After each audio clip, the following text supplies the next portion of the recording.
행운의 여신은 행동하는 사람에게 찾아온다.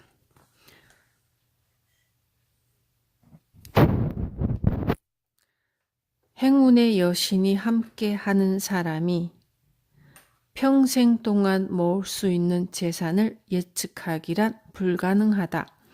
그를 유프라테스 강에 던져보라. 진주라도 손에 쥐고서 강가로 걸어 나올 것이다. 바빌로니아의 속담.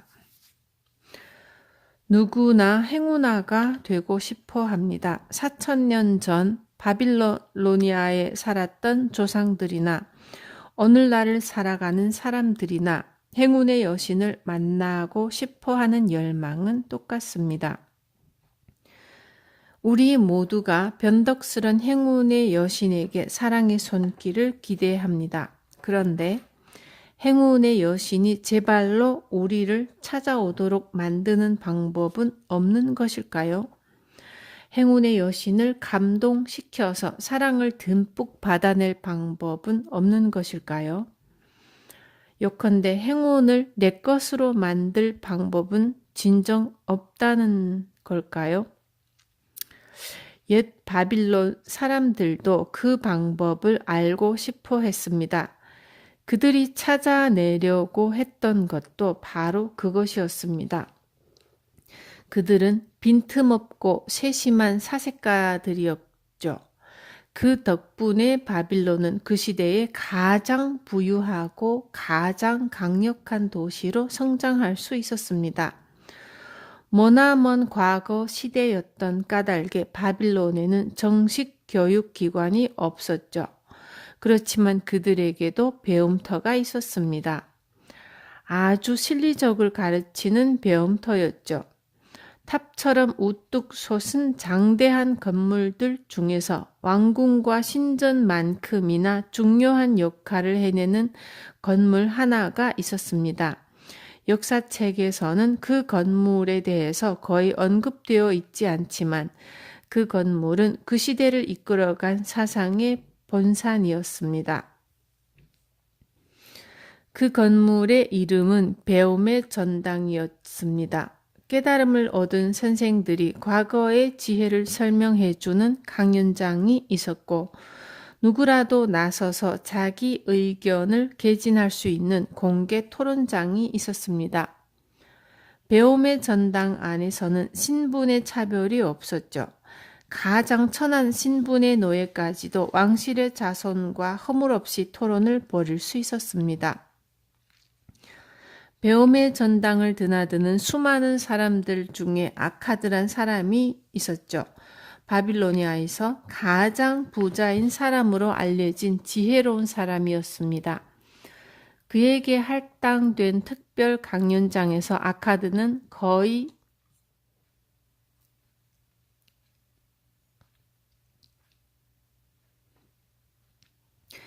매일 저녁 흥미로운 주제로 강연을 했습니다. 그때마다 구름대처럼 사람들이 몰려들었고 노인과 젊은이들도 있었지만 그들 대다수가 중년의 남자였습니다.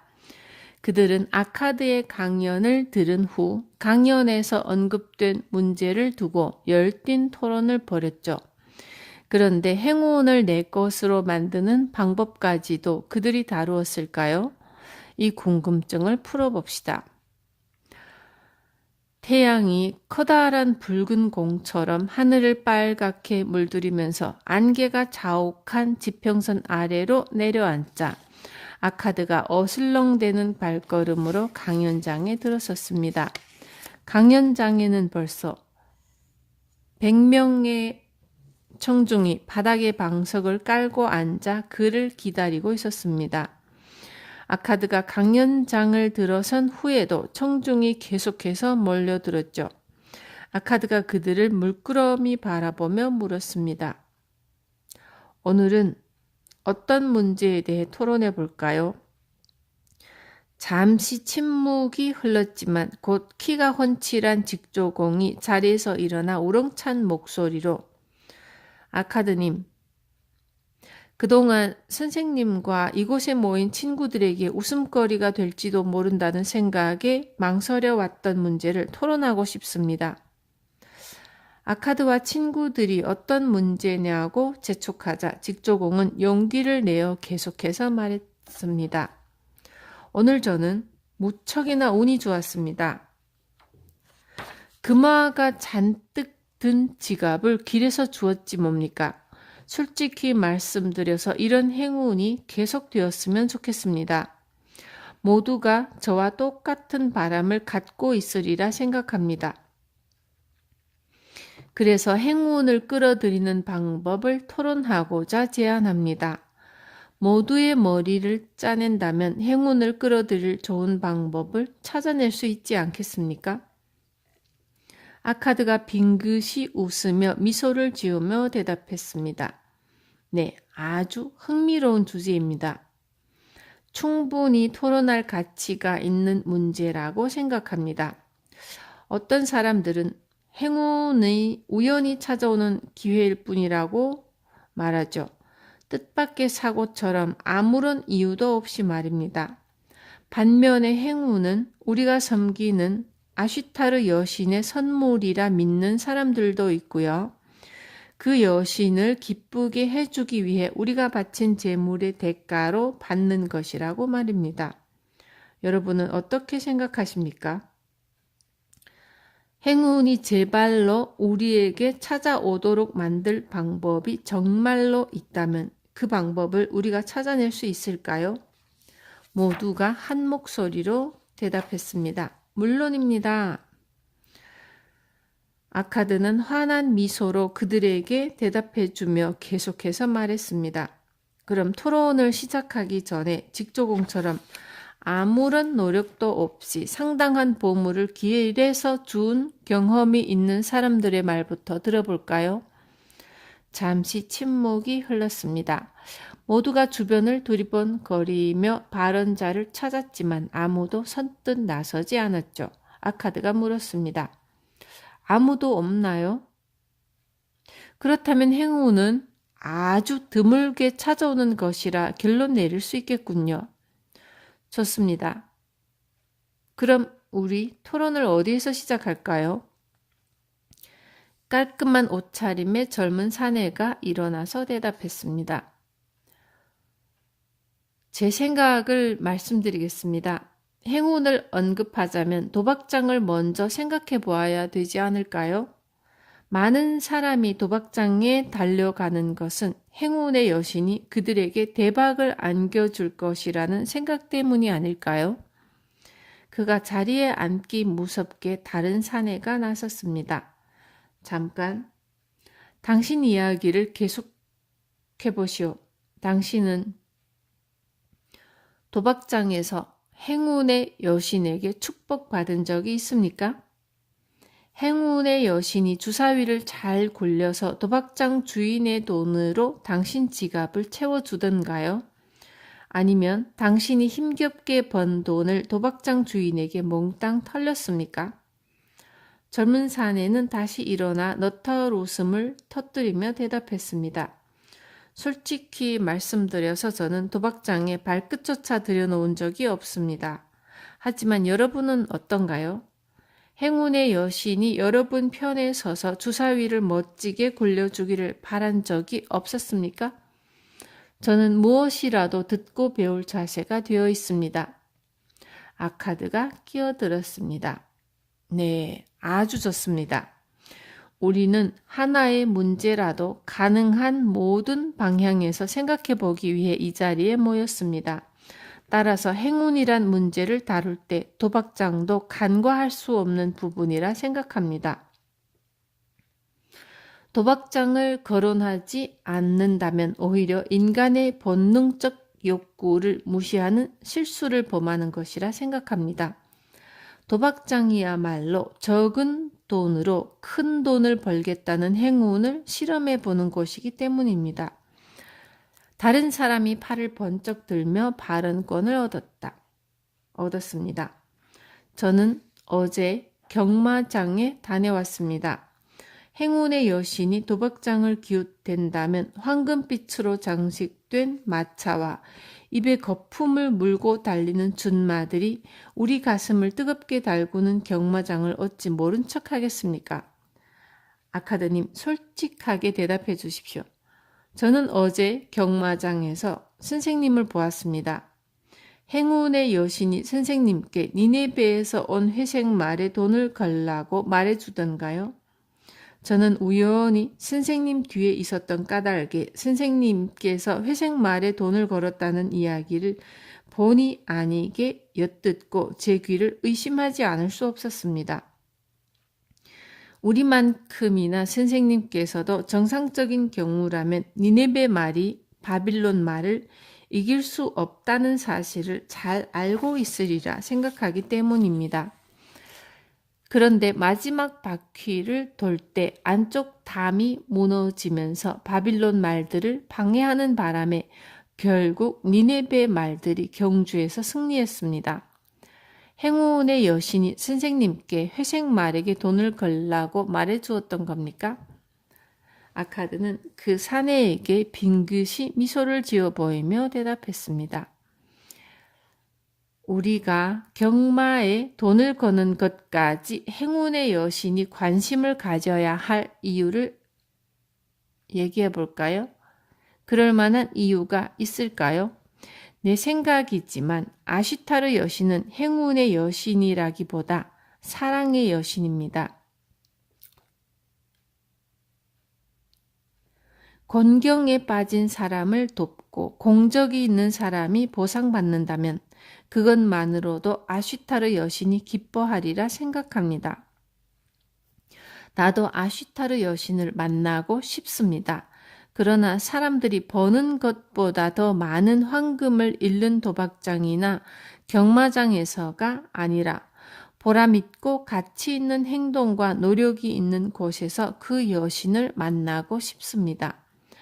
밭을 경작할 때, 정직하게 거래할 때 우리는 땀 흘린 만큼의 보상을 받게 됩니다. 물론 항상 보상받을 수 있는 것은 아닙니다. 때때로 판단을 잘못하거나 애써 가꾼 농작물을 궂은 날씨가 망쳐버릴 때 보상은커녕 본전조차 건질 수 없습니다. 그러나 어떤 시련에도 좌절하지 않고 꾸준히 노력한다면 수익을 실현할 수 있으리라는 기대치는 더욱 커져갑니다. 노력하는 시간과 횟수가 늘어날수록 수익을 실현시킬 가능성도 아울러 늘어나기 때문입니다. 하지만 도박장의 경우는 정반대입니다. 도박에 참여하는 횟수가 늘어날수록 승리할 확률은 점점 줄어듭니다. 도박장 주인의 지갑을 두툼하게 해줄 뿐입니다. 도박장은 언제나 도박장 주인에게 유리하도록 정교하게 계산되어 있습니다. 그렇지 않다면 도박장 주인이 무엇 때문에 도박장을 열어두겠습니까? 도박장은 그의 사업장입니다. 도박꾼들의 돈으로 직원들에게 봉급을 주고 도박장 주변을 깨끗하게 관리하고 그의 입소까지 챙깁니다. 도박장 주인이 승리할 확률은 거의 100%에 가깝지만 도박꾼이 승리할 가능성은 불확실할 뿐입니다. 하지만 이런 사실을 알고 있는 사람은 거의 없습니다. 주사위 도박을 예로 들어봅시다. 주사위를 던질 때마다 우리는 가장 높은 숫자가 나오는 면에 돈을 걸게 됩니다. 다행히 붉은 면이 가장 높은 숫자일 경우 우리는 건 돈의 4배를 돌려받게 됩니다. 하지만 다른 5면에 가장 높은 숫자가 나올 경우 우리는 판돈을 잃게 됩니다. 따라서 주사위를 던질 때마다 우리가 패할 가능성을 오라 한다면 승리할 가능성은 4에 불과합니다. 이런 계산에 따르면 하룻밤의 도박에서 도박장 주인은 판돈의 5분의 1을 수익으로 기대할 수 있습니다. 그런데 도박꾼의 사정은 어떻습니까?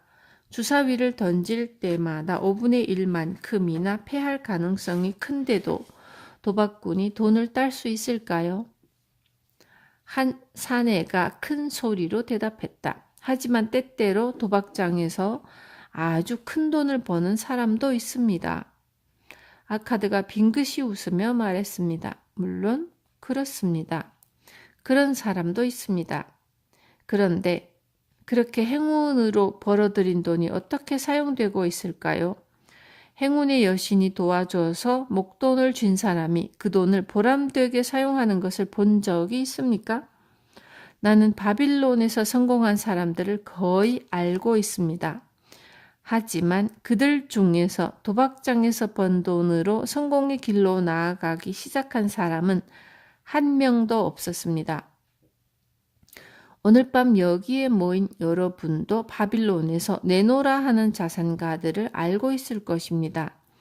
그처럼 성공한 사람들 중에서 도박장의 판돈을 성공의 발판으로 삼았던 사람이 얼마나 될까요? 과연 그런 사람이 있을까요? 여러분은 그런 사람을 알고 있나요? 긴 침묵이 흘렀습니다. 그리고 이내 한 사람의 장난기 섞인 대답에 강연장은 웃음바다로 변했습니다. 도박장 주인이요. 아카드가 대답했습니다. 그래요. 도박장 주인 외에는 아무도 없습니다. 도박장 주인 이외에 도박으로 돈을 번 사람이 아무도 없다면 여러분은 어찌해야 하겠습니까? 그래도 언젠가 대박이 터질 것이란 꿈을 키우면서 도박장에 드나들 것입니까?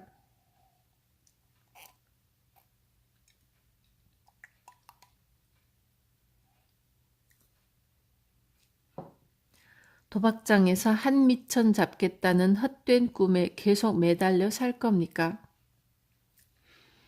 아카드의 나무라는 듯한 말투에 잠시 뒷자리에서 불만스러운 목소리가 들려왔다.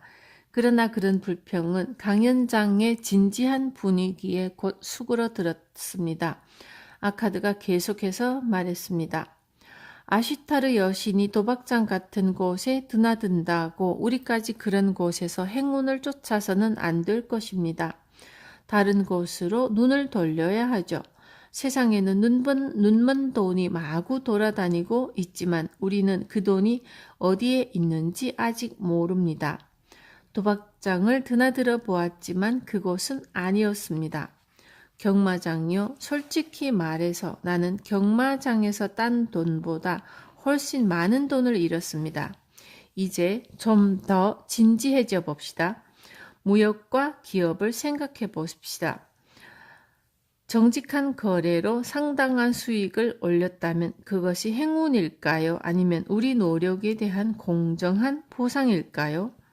나는 이것도 행운이라 생각합니다. 사실 우리는 아시타르 여신의 선물을 간과하는 경향이 있습니다. 우리는 여신의 관대함을 고맙게 생각하지만 생각지 않지만 여신은 조금의 불평도 없이 우리를 도와줍니다. 여기 내 생각과 다른 사람이 있나요? 그때 중년의 한 상인이 일어났습니다. 품이 있어 보이는 하얀 옷을 조심스레 쓸어내리며 말했습니다. 여러분이 허락하신다면 내 생각을 말씀드릴까 합니다. 우리는 성공을 바랍니다. 그러나 이상하게도 성공은 우리를 비켜가는 것 같습니다. 따라서 여러분의 말씀대로 우리가 근면성과 능력을 성공의 요인이라 생각하더라도 성공을 행운이라 생각지 못할 이유가 있겠습니까? 성공이 우리를 비껴가지 않았다면 그것만으로도 행운이 아닐까요? 땀 흘려 일했다고 모두 성공했나요? 그렇지 않습니다. 따라서 우리는 성공을 공정한 보상이라 생각할 수 없습니다. 여기에 계신 많은 분들이 비슷한 경험을 했으리라 생각합니다. 아카드가 그의 말에 수긍하며 말했습니다. 적절한 설명이십니다. 여러분 중에 행운을 거의 손에 쥐었다가 놓친 사람이 있나요? 많은 사람이 손을 들었고 방금 말했던 초로의 사내도 손을 들었습니다. 아카드는 그에게 눈길을 보내며 말했죠. 기왕에 당신이 말을 꺼냈으니 먼저 당신 이야기부터 듣고 싶군요.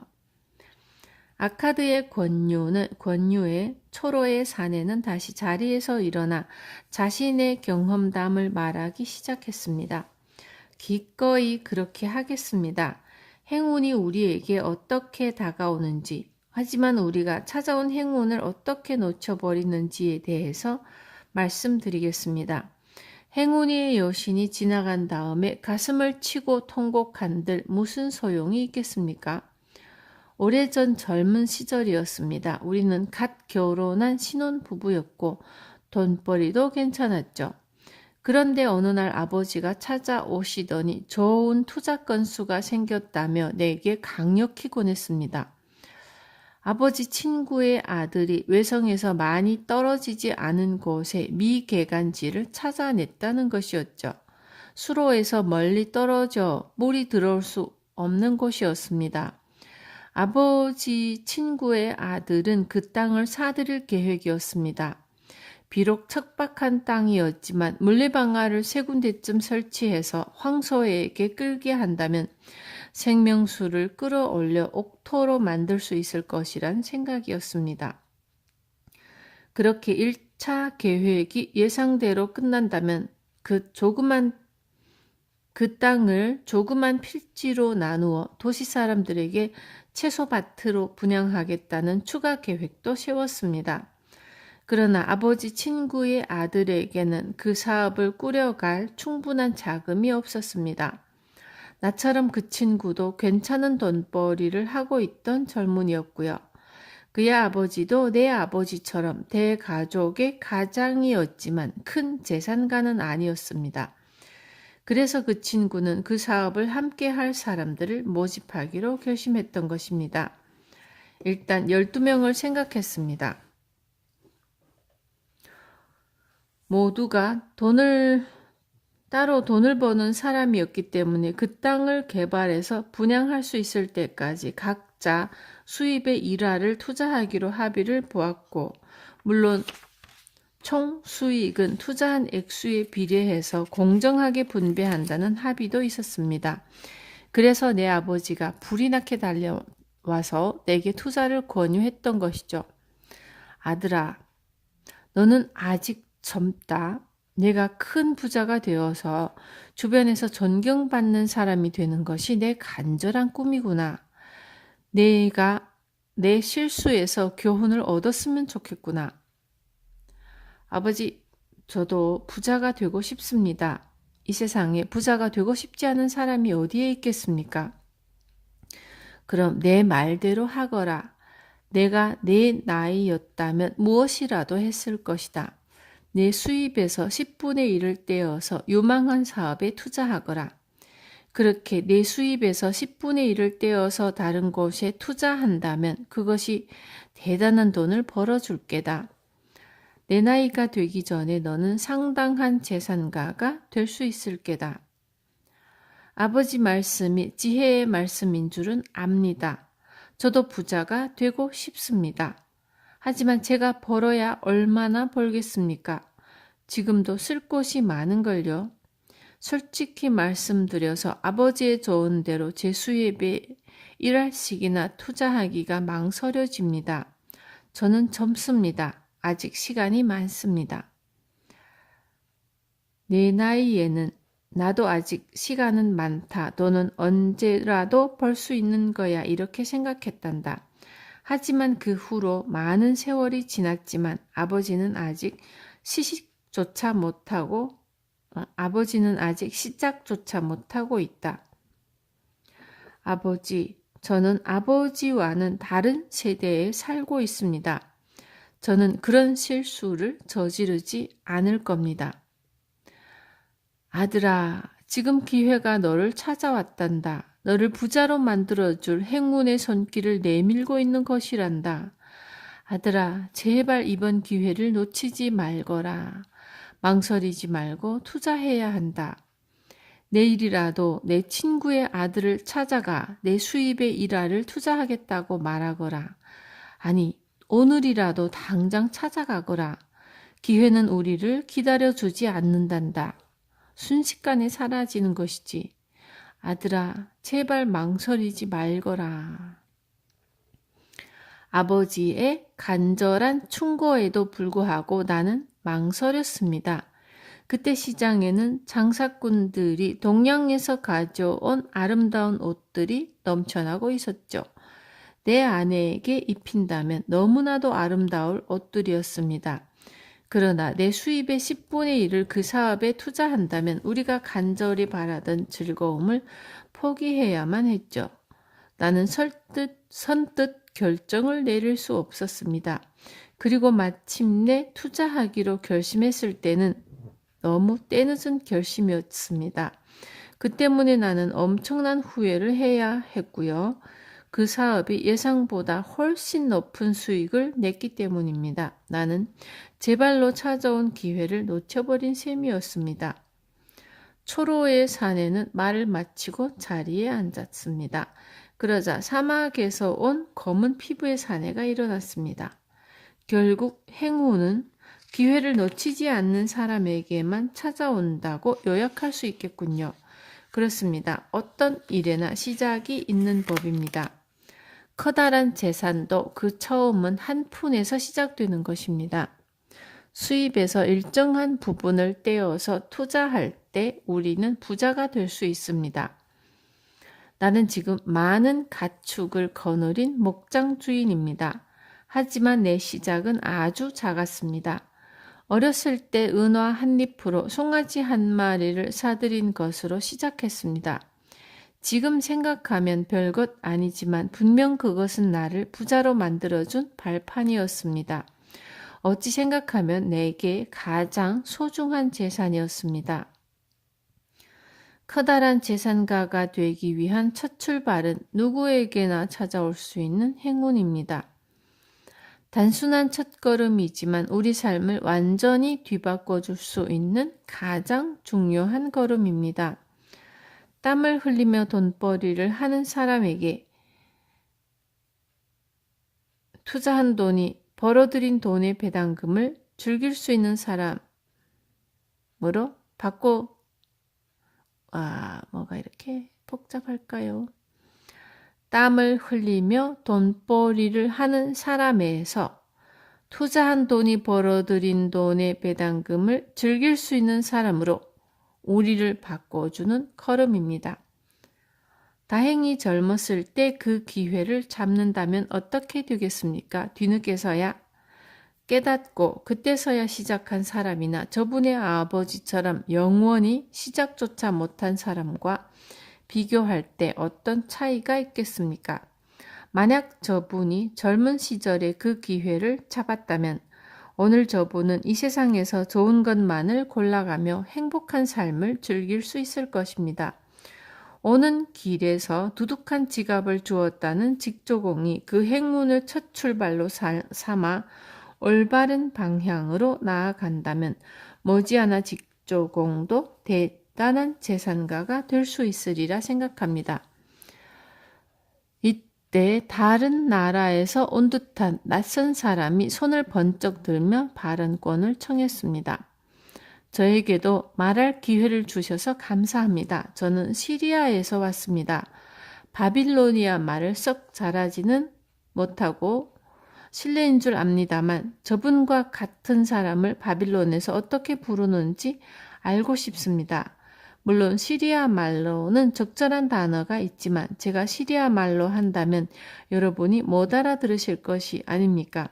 여러분이 가르쳐 주시기 바랍니다. 저분처럼 좋은 기회가 왔음에도 차일피일 미루는 사람을 바빌로니아 말로는 무엇이라 합니까?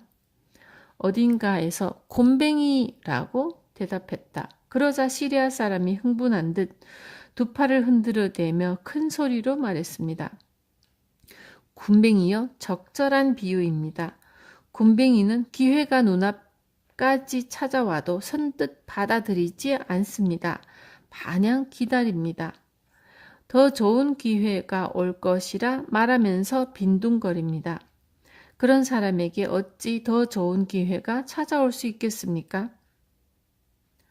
그런 기회는 굼벵이를 기다려주지 않습니다. 행운을 바라는 사람은 신속하게 행동해야 합니다. 기회가 찾아왔을 때 신속하게 행동하지 않는다면 저분처럼 되고 말 겁니다. 영원히 군뱅이로 살아야 할 것입니다. 초로의 사내가 다시 자리에서 일어났습니다. 그리고 시리아 사람에게 정중히 허리를 숙이며 말했습니다. 고맙습니다. 나를 그렇게 꾸짖어 주신 당신께 진심으로 감사드립니다. 당신 말은 조금도 틀리지 않았습니다. 마침내 아카드가 끼어들었습니다. 이제 다른 사람의 이야기를 들어봅시다. 비슷한 경험을 한 사람이 또 있습니까? 이번에는 붉은 옷을 입은 중년의 사내가 일어났습니다. 내 경험을 말씀드려 볼까요? 나는 가축 상인입니다. 주로 낙타와 말을 취급하지만 양이나 염소를 취급할 때도 가끔 있습니다.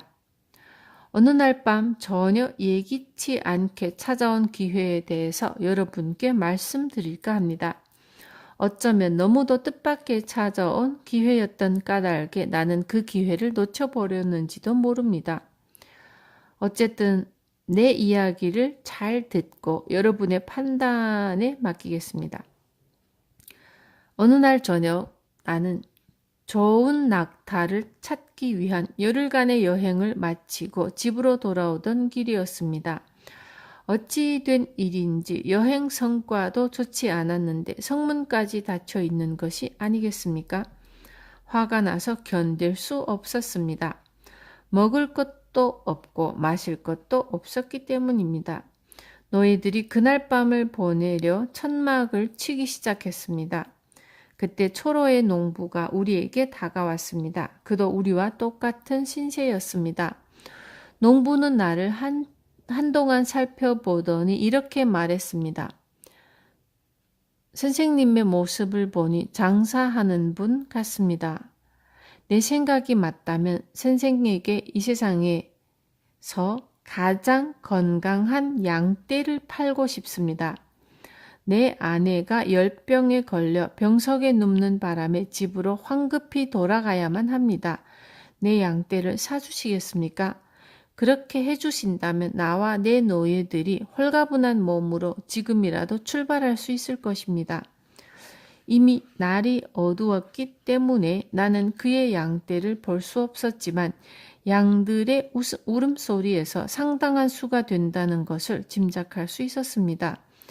좋은 낙타를 찾아 열흘을 헤매고 다녔지만 별다른 성과가 없었던 까닭에 그 농부의 제안을 기꺼이 받아들였습니다. 농부는 화급했던 때문인지 상당히 합리적인 가격을 제시했고 나는 그 가격을 받아들였습니다.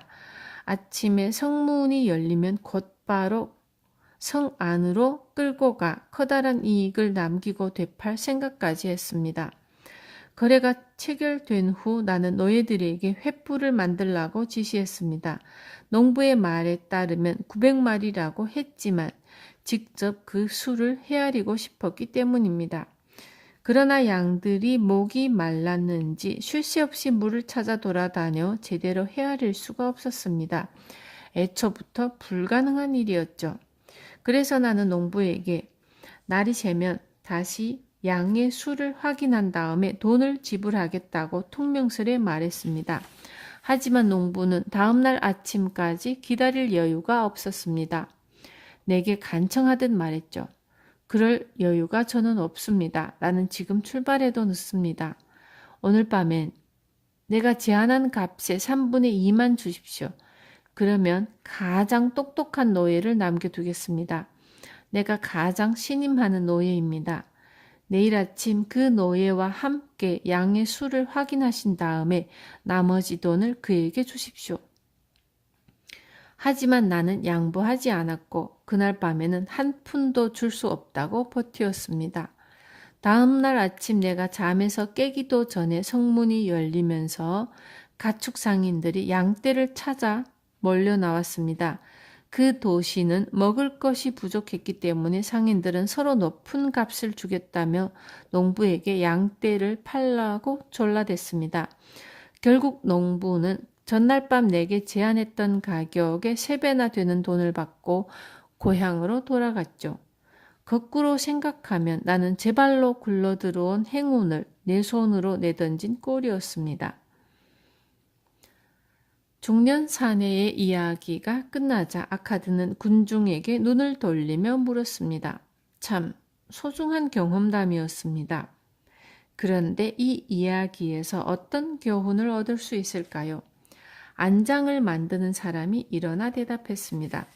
확실한 거래라는 판단이 서면 즉시 돈을 지불하고 그 거래를 종결시키라는 교훈이 아니겠습니까? 확실한 거래라면 즉각 행동에 옮겨야 합니다. 쓸데없는 불안감에 거래를 미룰 필요가 없습니다. 불안감이란 결국 결단력이 없다는 증거가 아니겠습니까? 결단을 내리지 못하고 시간을 보내는 사이에 다른 사람에게 행운을 빼앗기게 됩니다. 우리 인간은 워낙에 변덕스럽습니다. 나쁜 일보다 좋은 일에서 더욱 그렇죠. 이상스럽게도 나쁜 일은 고집스럽게 밀고 나아가면서도 좋은 일 앞에서는 이런저런 생각에 선뜻 결정을 내리지 못하고 행운을 날려보냅니다. 내 경우도 돌이켜보면 첫 판단이 가장 훌륭한 판단이었습니다. 소위 직관력이라는 것이었습니다. 그러나 확실한 거래란 판단이 선 후에도 그 거래를 꾸준히 밀고 나아가기란 어려운 일이었습니다. 그래서 나는 신속한 결단력이 필요하다고 생각합니다. 그래야 행운이 지나간 뒤에야 땅을 치며 후회하는 실수를 범하지 않을 것이라 생각합니다. 시리아 사람이 다시 일어섰습니다. 결국 똑같은 이야기입니다. 매번 우리는 똑같은 이유로 기회를 날려보냅니다. 기회는 군뱅이에게도 어김없이 찾아옵니다. 멋진 계획을 들고서 말이죠. 하지만 그때마다 군뱅이는 선뜻 결정을 내리지 못하고 망설입니다. 따라서 행동하는 사람이 되어야 합니다. 어떤 생각이 떠오르면 곧바로 실천하는 사람이 되어야 하죠. 그것이 성공하는 지름길이 아닐까요? 가축상인이 대답했습니다. 그렇습니다. 당신 말이 맞습니다. 굼벵이에게도 행운은 찾아오지만 언제나 똑같은 이유로 굼벵이는 그 행운을 놓치고 맙니다. 어쩌면 당연한 결과일지도 모르죠. 우리는 부자가 되고 싶어 합니다. 그러나 모든 사람이 조금씩은 굼벵이 기질을 가지고 있습니다. 그래서 기회가 찾아와도 굼벵이 기질이 갖가지 변명거리를 만들면서 결정을 미루게 만들어요. 결국 우리 적은 우리 자신입니다. 굼벵이 기질을 이겨내지 못한 우리 자신이 우리의 최대 적입니다. 젊은 시절에는 몰랐습니다. 내 사업이 지지부진한 이유가 굼벵이 기질 때문이라는 생각을 하지 않았죠. 처음에는 내 사업적 판단력이 부족한 때문이라 생각했고 다음에는 내 고집스런 성격 때문이라 생각했습니다. 하지만 마침내 나는 그 원인이 무엇인지 깨달았습니다. 신속한 행동이 필요하고 단호한 결정이 필요한 때에도 쓸데없이 미루는 습관이 문제였습니다. 내 사업이 부진한 이유를 깨달았을 때 내 굼벵이 기질이 한없이 미웠습니다. 수레의 메인 끈을 풀어내려는 야생 당나귀처럼 나는 내 성공을 가로막는 걸림돌을 치워내려고 혼신의 노력을 다했고요. 시리아 사람이 다시 벌떡 일어섰습니다. 고맙습니다. 그런데 당신에게 묻고 싶은 것이 하나 있는데 당신은 지금 멋진 옷을 입고 있습니다. 결코 가난한 사람처럼 보이지 않는데 게다가 지금은 성공한 사람처럼 말씀하십니다. 요즘은 굼벵이 기질을 완전히 버렸습니까? 그런 습관을 어떻게 이겨낼 수 있었나요? 내게 굼벵이 기질이 있다는 것을 진정으로 깨달은 뒤에야 그 습관을 떨쳐버릴 수 있었습니다. 굼벵이 기질이 내 성공을 가로막는 가장 강력한 적이었죠. 어딘가에 숨어서 나를 호시탐탐 노리고 있었습니다. 방금 내가 말씀드린 경험담은 내가 날려버린 수많은 기회 중 하나일 뿐입니다. 그러나 굼벵이 기질이 내 성공을 가로막는 회방꾼이라는 사실을 깨달은 순간부터는 그 습관을 버리기가 그다지 어렵지 않았습니다. 도둑이 내 집의 곳간을 훔치도록 그냥 내버려 둘 수 있겠습니까? 경쟁자가 내 손님을 빼앗아 가도록 그냥 내버려 둘 수 있나요? 나의 적은 바로 굼벵이 기질이라는 사실을 깨달았을 때 나는 굳게 결심했습니다. 다시는 굼벵이처럼 빈둥거리지 않겠다. 나는 다시는 기회를 놓치지 않겠다. 내 경험담으로 여러분에게 말씀드릴 수 있습니다. 굼벵이 기질을 떨쳐내지 못하는 한 누구도 성공할 수 없습니다.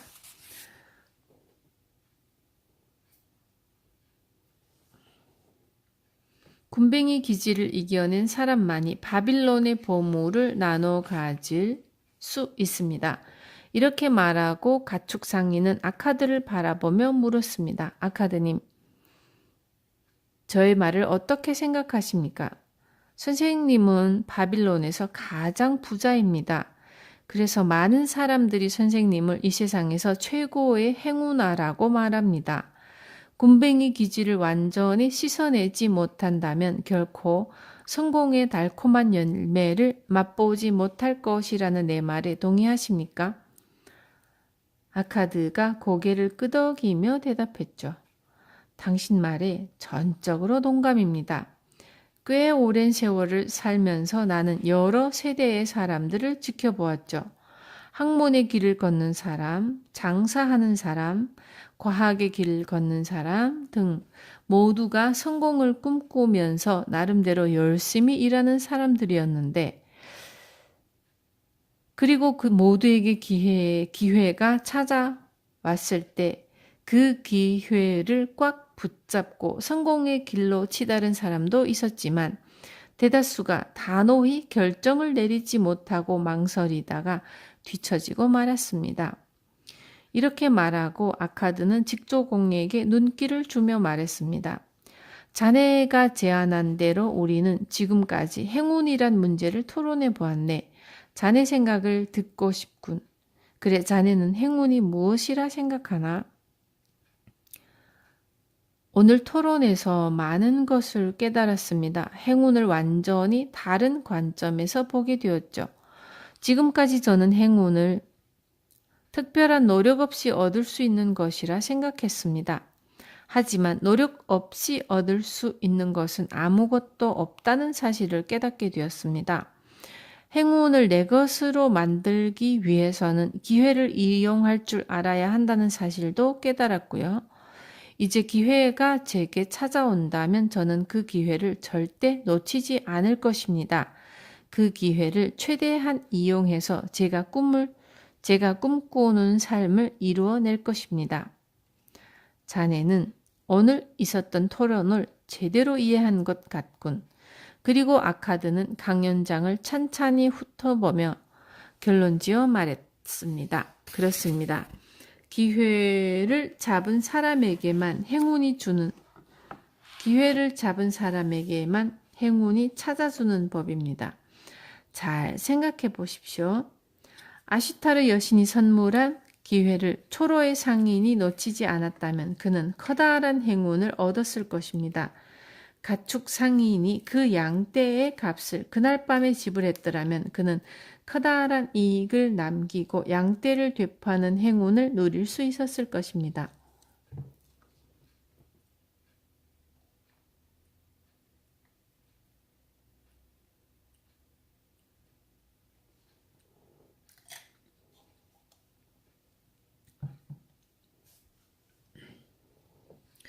오늘 우리는 행운을 우리 것으로 만드는 방법에 대해서 토론했습니다.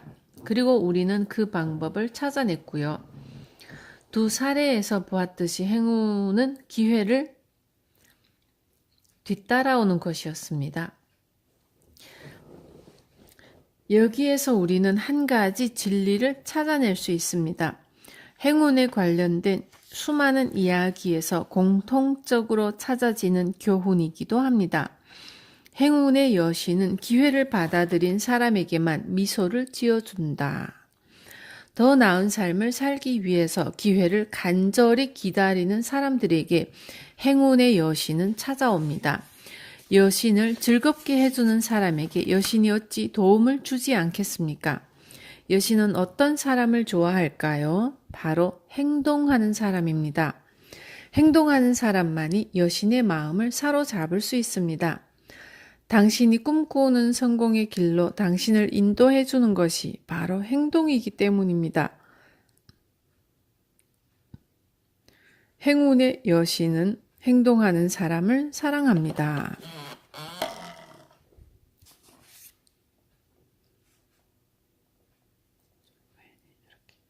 안 보여? 이게 안 보일까? 안 보이면 말고. 황금의 5가지 법칙. 황금으로 가득 채워진 주머니와 지혜의 말씀이 새겨진 토판이 있을 때 둘 중 하나만 선택하라고 한다면 자네들은 어떤 것을 선택할 텐가?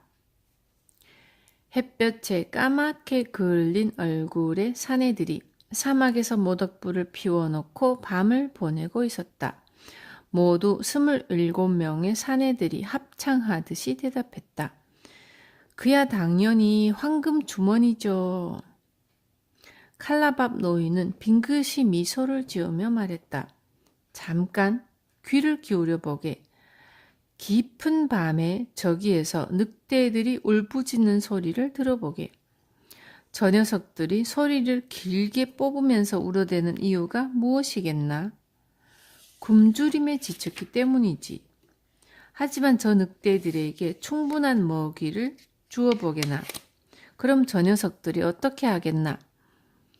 걸핏하면 서로 싸움질을 하거나 거들먹대면서 사막을 활보하고 다니겠지. 내일 어떤 일이 닥칠지 생각지도 않고서 말이네. 사람도 별반 다를 바가 없어. 자네에게 사람에게 지혜와 황금을 한꺼번에 준다면 어떻게 되겠나? 지혜는 본 척도 하지 않고 황금을 마냥 써댈 걸세. 하지만 언젠가 황금이 바닥날 때 눈물로 통곡하겠지. 사람이란 이유로 신에게 무작정 사랑을 받는 것은 아닐세. 법을 알고 묵묵히 따르는 사람에게만 신은 사랑의 또 손길을 내민다는 사실을 명심하게나. 칼라밥은 옷을 끌어내려 여인 발을 덮었다. 밤바람이 차가웠기 때문이다. 칼라밥은 모닥불가에 둥그렇게 모인 사람을 둘러보며 다시 말을 이었다. 자네들은 오랜 여행 동안 나를 충실히 도와주었네. 내 낙타들을 정성껏 보살펴 주었고 뜨거운 햇살이 내리쬐는 사막을 횡단할 때도 한마디 불평도 하지 않았네.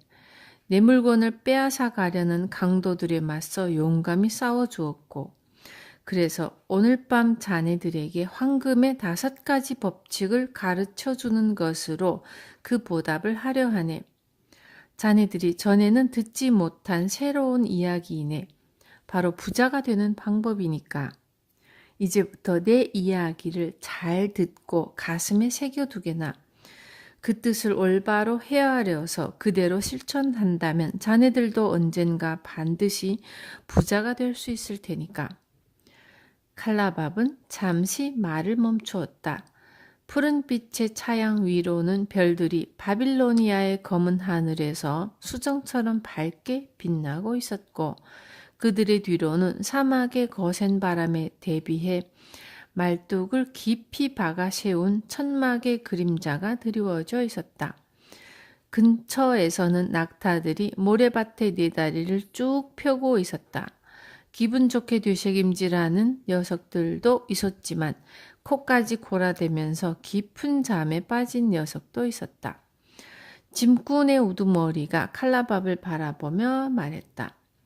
칼라밥님, 당신께서는 우리에게 벌써 많은 이야기를 해주셨습니다. 이번 일이 끝나면 당신께서 말씀해 주신 지혜를 실천해 가면서 앞날을 개척해 나갈 겁니다. 그랬지. 내가 먼 나라에서 겪었던 많은 이야기들을 자네들에게 해주었지. 하지만 오늘 밤에는 아카드란 사람이 남긴 지혜를 자네들에게 말해 주려 하네. 자네들도 알겠지만 아카드는 바빌론에서 가장 부자였던 사람이네. 짐꾼의 우두머리가 대답했다. 네, 잘 알고 있습니다. 아카드란 사람에 대해서는 귀가 닳도록 들었습니다. 바빌론 역사상 가장 부자였다고 말입니다. 칼라밥이 빙긋이 미소를 지으며 말했다. 맞았네. 바빌론 역사상 가장 부자인 사람이었네. 물론 그 이전의 사람들도 알았겠지만 아카드는 황금이 움직이는 길을 정확히 꿰뚫어 본 사람이었지. 아주 오래전 내가 젊었을 때였네. 아카드의 아들인 노마시르를 니네베에서 우연히 만날 기회가 있었지. 그때 그는 내게 아카드의 지혜를 가르쳐 주었네. 그 지혜를 실천한 덕분에 나는 지금처럼 부자가 될 수 있었네. 그래서 오늘 밤 자네들에게도 그 지혜를 나눠주려 하네.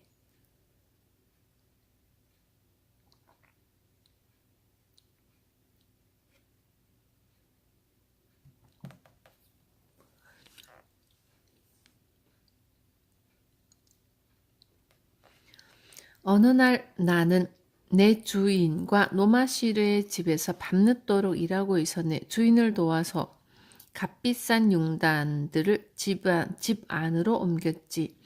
노마시르는 아주 까다로운 사람이어서 융단 하나까지도 꼼꼼히 살펴본 다음에야 샀으니까. 마침내 노마시르는 만족스런 융단을 찾았는지 우리에게 가까이 앉으라고 하면서 포도주 한 잔씩을 건네주었네. 정말 귀한 포도주였지. 그처럼 귀한 포도주에 익숙하지 못했던 까닭의 그 향내는 내 콧속을 꽉 채우고 이내 뱃속을 따뜻한 온기로 감싸주더군. 그리고 그는 아버지인 아카드에게 배웠다는 삶의 지혜를 우리에게 가르쳐 주었지.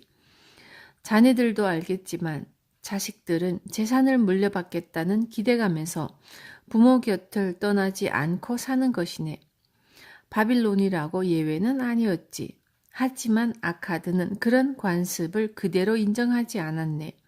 그래서 노마시르가 성년이 되었을 때 아카드는 아들에게 이렇게 말했다고 하더군.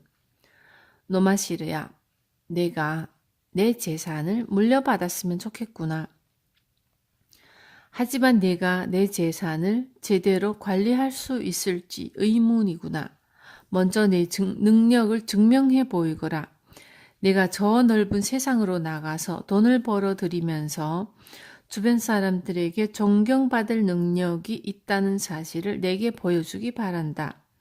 나는 무일푼으로 시작해서 이렇게 많은 재산을 모았지만 너에게는 두 가지를 주겠다. 하나는 황금으로 채워진 주머니다. 이 황금 주머니는 내가 슬기롭게 사용할 경우 너를 성공의 길로 인도해주는 디딤돌이 될 것이다. 그리고 다른 하나는 황금의 5가지 법칙이 새겨진 토판이다. 이 토판에 씌어진 법칙대로 내가 실천한다면 어떤 일이라도 안전하게 해낼 수 있는 지혜를 갖게 될 것이다. 아들아, 떠나거라. 그리고 10년 후에 다시 돌아오거라. 그런 후에 내가 그동안 어떤 일을 해냈는지 말해다오. 내가 올바로 해냈다면 나는 기꺼이 너를 내 상속자로 인정하겠지만 그렇지 못하다면 모든 재산을 신에게 바칠 생각이다. 그래서 노마시르는 그날로 바빌론을 떠났지. 비단에 곱게 싼 토판과 황금 주머니를 말에 싣고 바빌론을 떠나 먼 세상으로 여행을 시작했네. 그리고 아버지와의 약속대로 10년이 지난 후 노마시르는 고향으로 돌아왔지. 아버지는 아들의 귀향을 즐거워하며 친구들과 친척들까지 초대해서 큰 잔치를 벌였어. 잔치가 끝난 후 아카드 부부는 왕의 옥좌가 부럽지 않은 허화스러운 의자에 앉아 노마시르를 불렀네. 노마시르는 부모 앞에 공손히 서서 아버지와의 약속대로 그동안 겪었던 일들을 빠짐없이 구하기 시작했지. 그때가 저녁이었다고 하더군.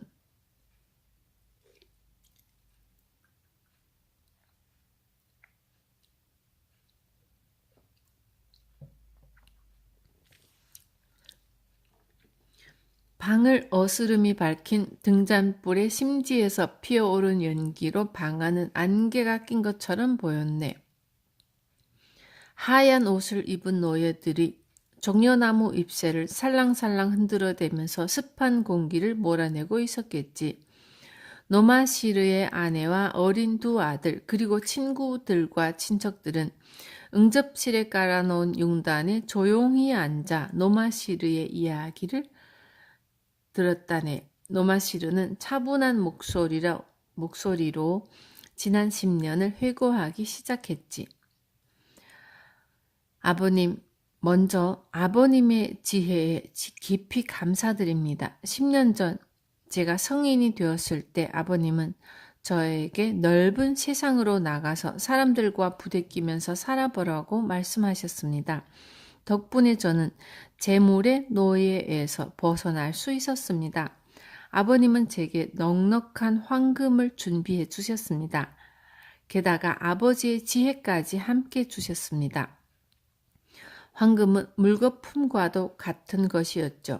산토끼를 처음 잡아본 사람의 손에서 산토끼가 달아나듯이 삶의 경험이 없었던 제 손에서 황금은 물거품처럼 사라졌습니다. 그러나 아카드는 인자한 미소를 지으면서 노마시르에게 말했다네. 계속하거라. 내 이야기를 좀 더 자세히 듣고 싶구나. 저는 먼저 니네베로 갔습니다. 니네베는 성장하는 도시였기 때문에 기회도 많을 것이란 생각 때문이었죠. 대상의 일원이 되어 니네베로 가는 길에 많은 친구를 사귈 수 있었습니다. 그 중에 말쑥하게 생긴 두 남자가 있었는데 그들은 바람처럼 빠른 백마의 공동 소유주였습니다. 어느 날 그들은 제게 다가와 은밀히 말했죠. 니네베에서 지금까지 한 번도 경마에서 패한 적이 없는 말을 소유한 부자가 있다는 것이었습니다. 게다가 그 부자는 이 세상의 어떤 말도 자기 말을 이길 수 없다고 믿고 있어서 바빌로니아 전체의 어떤 말과 경주할 때도 커다란 돈을 건다는 것이었습니다.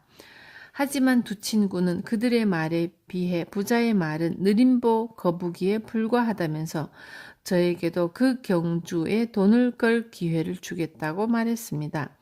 저는 그런 기회를 거부할 이유가 없었죠. 그러나 결과는 처참하게 패해서 저는 큰 돈을 잃고 말았습니다. 나중에야 저는 그것이 속임수였다는 것을 알았습니다. 그들은 대상과 여행하면서 저처럼 세상 물정의 어두운 숙맥을 찾고 있었던 것입니다. 물론 니네베의 부자도 그들과 한패였죠. 그 교묘한 속임수에서 저는 한 가지 교훈을 배웠습니다. 항상 경계하라라는 교훈이었습니다. 두 번째 교훈도 역시 쓰라린 경험을 한 끝에 얻었습니다. 대상 중에 저와 가깝게 지내던 젊은 친구가 있었는데 그는 부잣집 아들이었습니다. 저처럼 돈벌이를 하러 니네베로 여행하던 친구였죠. 니네베에 도착해서 시간이 조금 지났을 때였습니다. 경마 사기꾼들에게 속아 시리에 빠져 있던 저에게 그 친구가 찾아왔습니다. 한 상인이 죽었는데 물건과 단골 손님을 아주 싼 값에 넘겨받을 수 있다는 이야기였습니다. 간단히 말해서 저와 동업자가 되어 그 상점을 인수하자는 것이었습니다.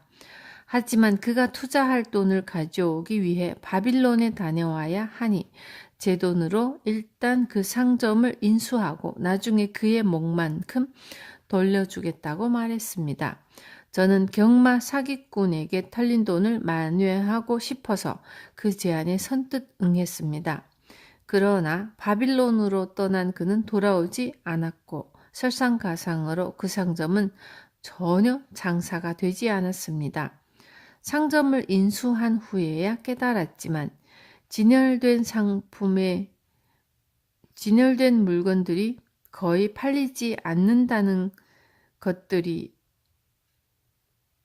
였지만 다른 물건을 들여놓을 돈이 없었습니다. 결국 저는 그 상점을 유대인에게 헐값에 넘기는 수밖에 없었죠.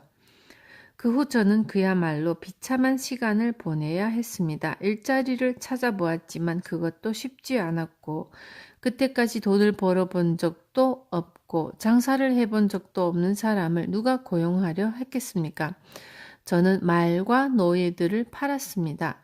여분의 옷까지도 팔았습니다. 당장 먹을 것과 잠잘 곳이 필요했기 때문입니다. 하지만 사정은 조금도 나아지지 않았죠. 시간이 지날수록 제 생활은 궁핍해질 뿐이었습니다. 그러나 그렇게 힘겨운 시간을 보내면서도 저는 용기를 잃지 않았습니다. 아버님께서 저를 세상에 내보낸 이유를 깨달았기 때문입니다. 저를 사람다운 사람으로 만들려고 세상에 내보낸 것이라 믿었기 때문입니다. 저는 어떤 고난에도 좌절하지 않고 세상의 이치를 깨닫겠다고 결심했습니다. 그러자 그때서야 아버님이 제게 주신 톱판이 생각났습니다. 황금의 5가지 법칙이 새겨진 그 톱판이 그때서야 생각났죠. 저는 톱판에 새겨진 지혜의 말씀을 읽었고 진작에 그 톱판을 읽었더라면 제 돈을 그처럼 허망하게 잃지 않았을 것이라는 사실을 깨달았습니다. 저는 5가지 법칙을 읽고 또 읽었습니다. 글자 하나까지 제 가슴에 새겨지도록 읽었죠. 행운이 여신이 제게 다시 미소를 지어준다면 결코 실패하지 않을 것이라는 자신감도 생겼고요. 오늘 밤 이곳에 계신 분들을 위해서 아버님이 제게 10년 전에 주신 톱판에 새겨져 있던 황금의 5가지 법칙을 알려드릴까 합니다. 황금의 5가지 법칙. 수입의 5할 이상을 꾸준히 저축하는 사람에게 황금은